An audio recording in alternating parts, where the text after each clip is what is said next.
को पुष्पांजलि और माल्यार्पण अर्पित कीजिए। महिलाओं के मुक्ति का दिन है ये। बाबा साहब नहीं होते बराबरी का मुकाबला नहीं कर पाती।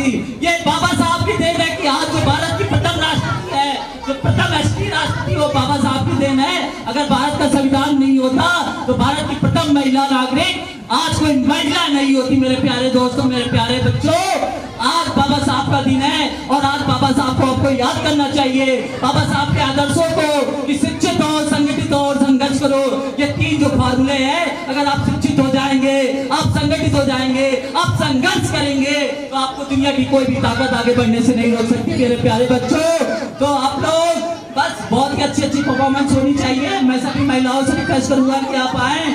आज आप लोग महिलाएं हैं, आपको बाबा साहब को बहुत ही ज्यादा मानना चाहिए। आप बाबा साहब ने आज जो आप किसी भी, आज बहुत सारी लव मैरिज शादियां होती है। आपको पता है ये जो लव मैरिज शादी होती है, ये स्पेशल मैरिज एक्ट 1954 में जो बाबा साहब का संविधान है उसके थ्रू जो लाया गया उसी के थ्रू होती है। अगर ये स्पेशल मैरिज एक्ट नहीं होता तो ये लव मैरिज शादियां नहीं होती। ये जो इंटर कास्ट मैरिज शादियां होती है, जो इंटर रिलीजियन शादियां होती है, शादियां होती ही नहीं। पहले होती थी, ऑनर किलिंग की जाती थी, मार दिया जाता था महिला को जो शादी करती थी दूसरी कास्ट हो, दूसरे धर्म में। ये बाबा साहब का 1954 में स्पेशल मैरिज एक्ट कानून है। इस कानून के तहत आपको अधिकार मिला है कि आप किसी भी मजहब में, किसी भी धर्म में, किसी भी समुदाय में, किसी भी जाति में, किसी भी ऊंच नीच, किसी भी जाति में शादी करिए। और आज जो युवा पीढ़ी प्यार को सफल बना रही है, इस प्यार को सफल बनाने में बाबा साहब का बहुत बड़ा योगदान है। तो मैं युवा पीढ़ी से आग्रह करूंगा कि आपका प्यार जो सफल हो रहा है ये बाबा साहब का आग्रह है। अगर आपने एक बार स्पेशल मैरिज एक्ट के तहत शादी कर ली, किसी भी धर्म में शादी कर ली, क्या तो आपके माँ बाप भी आपको नहीं रोक सकते। उन जोड़ों को अलग करने के लिए आपके माँ बाप भी कुछ नहीं कर सकते। एक बार आप शादी करिए और लव मैरिज शादी करिए, इंटरकास्ट मैरिज शादी करिए, ताकि जातिवाद खत्म हो, ऊंच नीच खत्म हो। सभी लोग से मैं आग्रह करूंगा कि आप लोग इंटरकास्ट शादियां करिए। एक बार शादी कर लीजिए, माँ बाप आपको अपना लेंगे, कोई दिक्कत नहीं है, ठीक है। अगर जातिवाद खत्म करना है तो इंटरकास्ट मैरिज शादियां शुरू होनी चाहिए। और ये जो युवा पीढ़ी है जो लव करती है, शादी करती है, बहुत अच्छा करती है, पैसा भी बचता है और दुनिया का जो तामझाम है उससे मुक्ति मिल जाती है। आगे भी करना चाहिए। शादी करना व्यक्ति की स्वतंत्रता होनी चाहिए, इसमें कोई बहुत बड़ा माँ बाप का हस्तक्षेप नहीं होना चाहिए। अगर बच्चा समझदार है तो आपको उसकी शादी कर देनी चाहिए। अगला जो है, बढ़ते चलो, ये बच्चे बढ़ते रहेंगे और अम्बेडकर क्लासेस इसमें इनका योगदान देगा। बढ़ते चलो,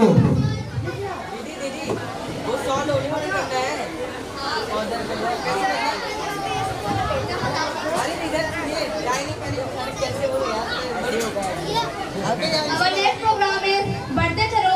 उससे पहले मैं शायरी बोलना चाहूंगी। कदम कदम बढ़ते चलो, मंजिल खुद पास आएगी। कदम कदम बढ़ते चलो, मंजिल खुद पास आएगी। हिम्मत अगर दिल में हो तो दुनिया भी झुक जाएगी। हिम्मत अगर दिल में हो तो दुनिया भी झुक जाएगी। ये जोश, ये जुनून ही पहचान बनाता है। ये जोश, ये जुनून ही पहचान बनाता है।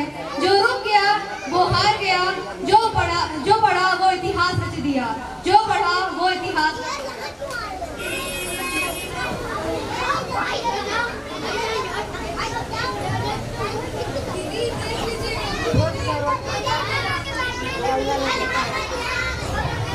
हमारे जो भी गेस्ट हैं वो बाबा साहब को पुष्पांजलि और माल्यार्पण अर्पित कर रहे हैं। आप लोग एक बार उनके लिए जोरदार तालियां बजा दीजिए। जो लोग भी बाबा साहब को पुष्पांजलि और माल्यार्पण अर्पित करना चाहते हैं वो आकर बाबा साहब को पुष्पांजलि और माल्यार्पण अर्पित कर सकते हैं। ये बहुत ही ऐतिहासिक दिन है। इस दिन एक ऐसे महापुरुष का जन्म हुआ जिसने दुनिया में बराबरी की नींव रखी। ये बराबरी जो गैर समानता जो आदि समाज से चली आ रही थी, उसको समानता के रूप में एक कानूनी मान्यता देने का काम डॉक्टर B.R. अम्बेडकर ने किया है। तो आप ऐसे महापुरुष के जन्मदिन पे उनको पुष्पांजलि और श्रद्धांजलि जरूर दीजिए। ये उनके लिए सच्ची श्रद्धांजलि होगी। Thank you. अगला जो सॉन्ग,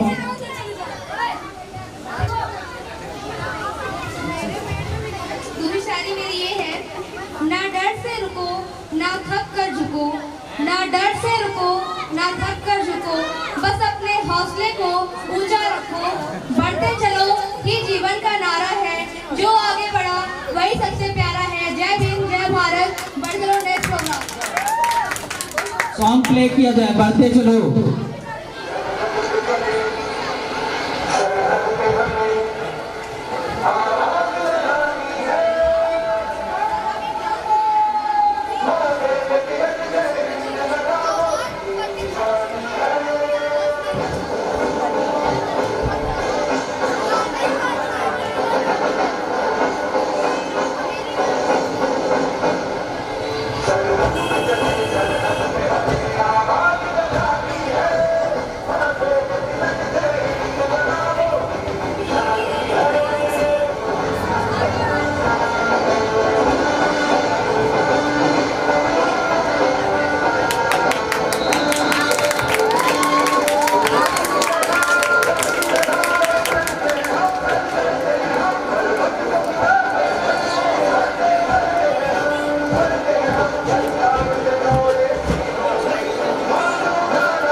आज हर बुलंदियों पे महिलाएं और लड़कियां खड़ी हुई हैं। आज हम देख रहे हैं यहाँ तक कि आज वो फाइटर जेट तक उड़ा रही हैं।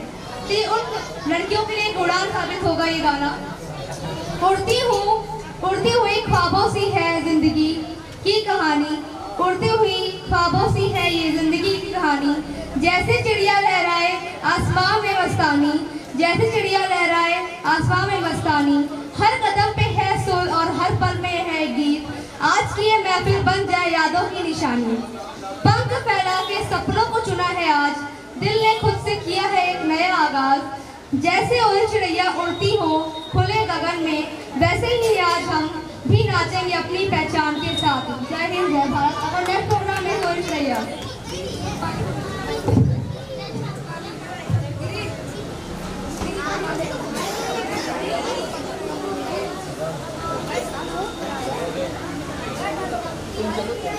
हेलो, इसके बाद आप लोग का डिनर स्टार्ट हो जाएगा।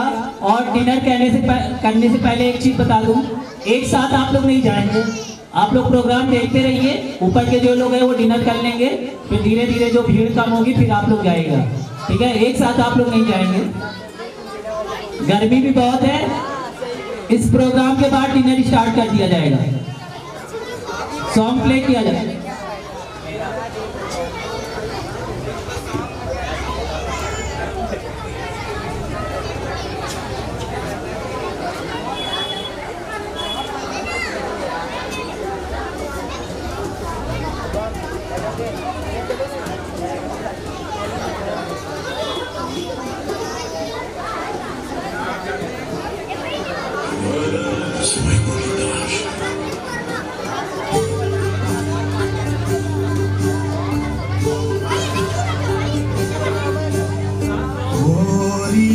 चिड़ैया नन्ही सी चिड़िया अंगना में फिर आजा रे। गोरी चिड़ैया नन्ही सी चिड़िया अंगना में फिर आजा रे। अंधियारा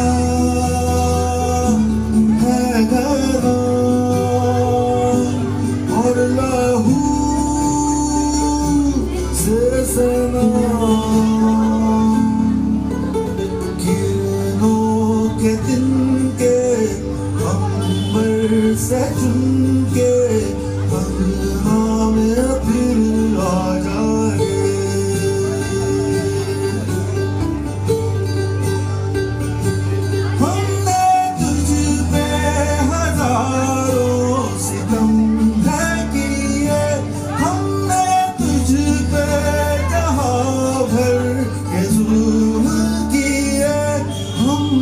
सोचा नहीं तू जो उड़ जाएगी ये ज़मीं तेरे बिन सूनी रह जाएगी। किसके दम पे सजेगा मेरा अंगना। गोरी चिड़ैया मेरी चिड़ैया फिर आजा रे।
शक्ति का नाम भी है, हिम्मत कर जीतेगी तू, फिर कब किससे हारेगी।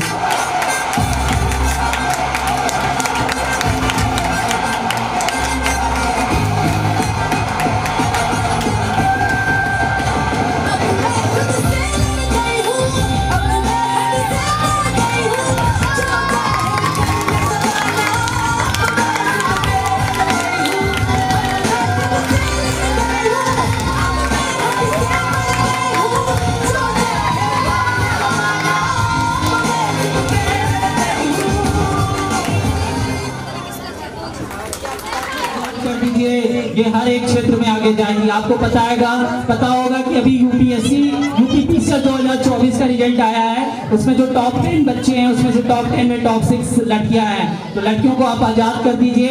ये IAS भी बन जाएंगी, PCS भी बन जाएंगी, ये जज भी बन जाएंगी, राष्ट्रपति भी बन जाएंगी, और ये सांसद, विधायक, और ये देश को चलाने के लिए फाइटर प्लेन चलाने के लिए पायलट भी बन जाएंगे। तो आप इनको आजाद कर दीजिए। इनको रीति रिवाज, परंपराओं और पाखंड में न रखिए। जो आपके माँ बाप ने आप लोगों के अंदर डाला है वही चीज आप अपने बच्चों में ट्रांसफर ना कीजिए। आप बच्चों के अंदर एक साइंटिफिक टेम्परामेंट को बिल्ड कीजिए। अगर आप बच्चों के अंदर साइंटिफिक टेम्परामेंट बिल्ड नहीं कर रहे हैं तो जो भारत को विश्व गुरु बनाने का सपना है सब बकवास है। अगर आपने बच्चों के अंदर साइंटिफिक टेम्परामेंट बिल्ड नहीं किया तो हमारा देश न तो अमेरिका को टक्कर दे सकता है न तो चाइना को दे सकता है। चाइना के बच्चे क्लास 4-5 के बच्चे AI पे काम करते हैं और हमारे यहाँ बच्चों को क्या सिखाया जाता है कि भगवान पे भरोसा रखो, वो सारा देख रहा है, वो सारा कर रहा है। भगवान कहता है कर्म करो, कर्म कर लोगे तो फल मिलेगा। अगर आप कर्म नहीं करेंगे तो आप कुछ नहीं कर पाएंगे। आज दुनिया अगर वॉर लड़ रही है तो सिर्फ और सिर्फ टेक्नोलॉजी और साइंस के दम पे लड़ रही है। जिन देशों के पास टेक्नोलॉजी और साइंस है वही वॉर में टिक रहे हैं। अगर जिन देशों के पास साइंस टेक्नोलॉजी नहीं है उनका वॉर में कोई वजूद नहीं है। और ये सब कहने की बातें होती है कि आप किसी को मार देंगे तो पाप लगेगा, पुण्य लगेगा। ये वॉर देखिए कई महीने से चल रहा है, न जाने कितने निर्दोष लोगों को मारा जा रहा है और वो देश जो मार रहे हैं वो और शक्तिशाली होते जा रहे हैं। तो ये कैसा न्याय है कि आप निर्दोष लोगों को मार रहे हैं फिर भी आप शक्तिशाली हो रहे हैं, आप हथियार बेच रहे हैं, आप पैसा कमा रहे हैं, आप वेपन बेच रहे हैं, आप पैसा कमा रहे हैं और आप चाह रहे हैं कि दुनिया में हमेशा वॉर होता रहे। ये कैसा न्याय है, ये कैसा जस्टिस है? अगर आपको ताकतवर बनना है तो आपको साइंस और टेक्नोलॉजी पर विश्वास करना होगा। मैं अपने जितने भी अभिभावकगण हैं आप सभी से रिक्वेस्ट करता हूँ कि आप बच्चों के अंदर साइंटिफिक टेम्परामेंट को बिल्ड करिए। आप साइंटिफिक टेम्परामेंट